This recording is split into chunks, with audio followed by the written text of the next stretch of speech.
বাবার সম্পত্তিতে মেয়েদের অধিকার ঠিক কতটা? অর্থাৎ বাবার সম্পত্তিতে আদৌ কি কোনো অধিকার আছে, নাকি বাবা মায়ের সম্পত্তিতে মেয়েদের কোনো অধিকার থাকে না? এই নিয়ে সুপ্রিম কোর্ট একটি ঐতিহাসিক রায় দিয়েছে আজকে, যার ফলে বাবা মায়ের সম্পত্তির উপরে মেয়েদের অধিকারের পুরো বিষয়টি কিন্তু ক্লিয়ার হয়ে গেল।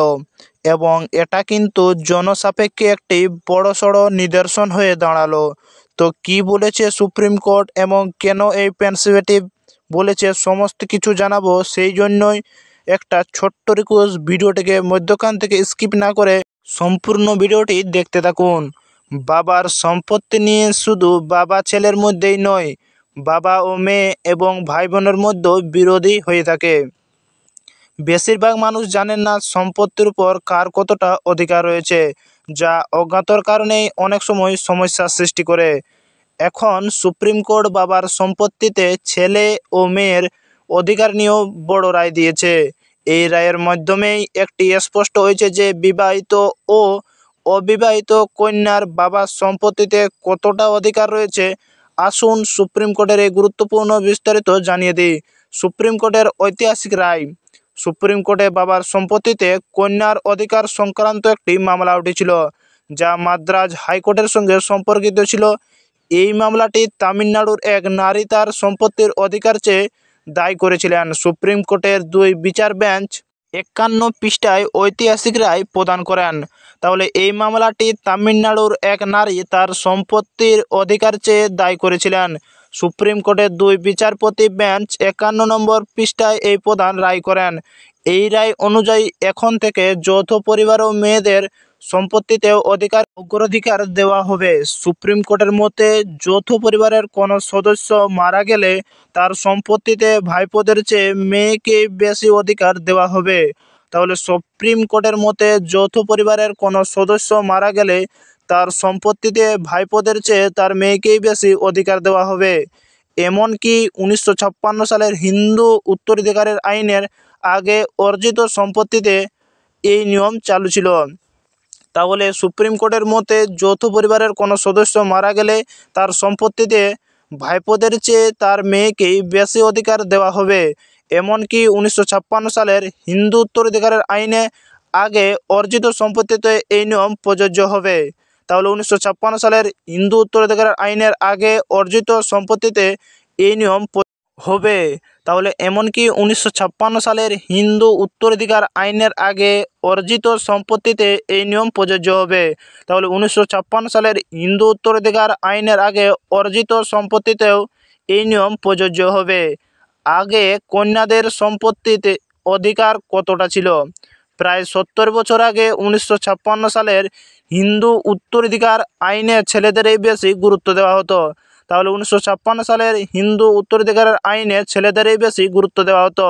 তখন কন্যাদের সম্পত্তির ভাগ দেওয়া হতো তখনই যখন ছেলেরা নিজেদের জন্য নির্দিষ্ট অংশ নিয়ে নিত। আইনে তখন কেবল মেয়েদের বাড়িতে থাকার অধিকার ছিল, তবে তা অবিবাহিত বা বিধবা বা তালাকপ্রাপ্ত অবস্থায়। তাহলে কন্যাদের সম্পত্তির ভাগ দেওয়া হতো তখনই যখন ছেলেরা নিজেদের জন্য নির্দিষ্ট অংশ নিয়ে নিত। আইনে তখন কেবল মেয়েদের বাড়িতে থাকার অধিকার ছিল, তবে তা অবিবাহিত, বিধবা বা তালাকপ্রাপ্ত অবস্থায় প্রযোজ্য ছিল। বিবাহিত মেয়েরা শ্বশুর বাড়ির সম্পত্তিতে কোনো অধিকার পেত না। পরে 1956 সালের আইনে পরিবর্তন আনা হয় এবং কন্যার সম্পত্তিতেও আরও বেশি অধিকার পেতে শুরু করেন।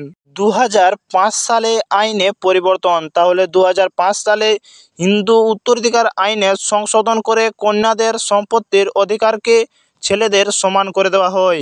এর ফলে মেয়েরা বাবার সম্পত্তিতে সমান অধিকারী হয়ে যান।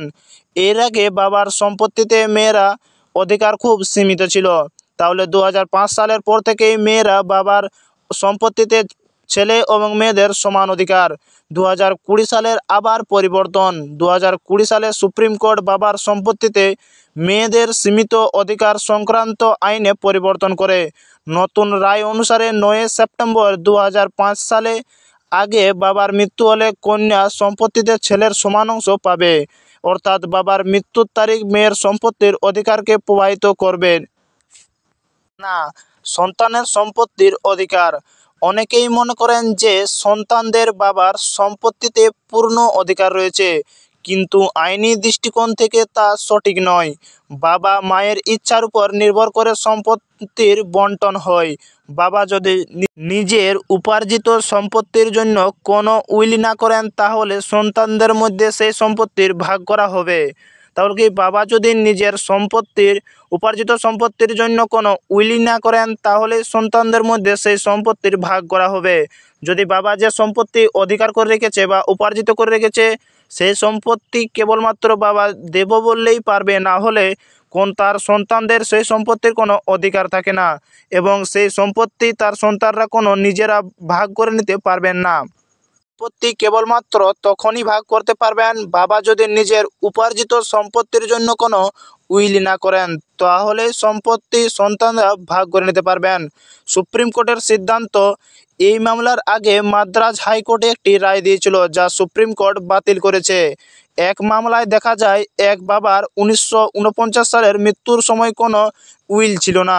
তিনি যৌথ পরিবারের সদস্য ছিলেন এবং তার একমাত্র সন্তান ছিলেন মেয়ে। মাদ্রাজ হাইকোর্টে এই সম্পত্তি তার ভাইপোদের দিয়ে দিয়েছিল, কিন্তু সুপ্রিম কোর্ট এই সিদ্ধান্ত পরিবর্তন করে বাবার একমাত্র কন্যার পক্ষে রায় দিয়েছে। তাহলে মাদ্রাজ হাইকোর্টে এই সম্পত্তি তার ভাইপোর দিয়ে দিয়েছিল, কিন্তু সুপ্রিম কোর্ট এই সিদ্ধান্ত পরিবর্তন করে বাবার একমাত্র কন্যাকে রায় দেয়। সুপ্রিম কোর্টের রায়ের চূড়ান্ত সিদ্ধান্ত। সুপ্রিম কোর্ট স্পষ্ট করে দিয়েছে যে ছেলেদের মতো মেয়েরাও বাবার সম্পত্তিতে সমান অধিকার পাবেন। যদি বাবা কোনো উইল না করে মারা যান, তবে তার সম্পত্তির ছেলে মেয়ের মধ্যে সমান ভাগে ভাগ করা হবে। তাহলে সুপ্রিম কোর্ট স্পষ্ট করে দিয়েছে যে ছেলেদের মতো মেয়েরও বাবার সম্পত্তিতে সমান অধিকার পাবেন। যদি বাবা কোনো উইল না করে মারা যান, তবে তার সম্পত্তিতে ছেলে ও মেয়ের মধ্যে সমান ভাগ করা হবে। তাহলে বাবা যদি কোনো সঠিক লিখিত রূপে যে ছেলের নামে না লিখে দিয়ে যায়, তাহলে বাবার সেই উপার্জিত সম্পত্তি ছেলে ও মেয়ের নামে সমান ভাগে ভাগ করে দেওয়া হবে। বাবা সেই উপার্জিত সম্পত্তি ছেলে ও মেয়ে সমান অধিকার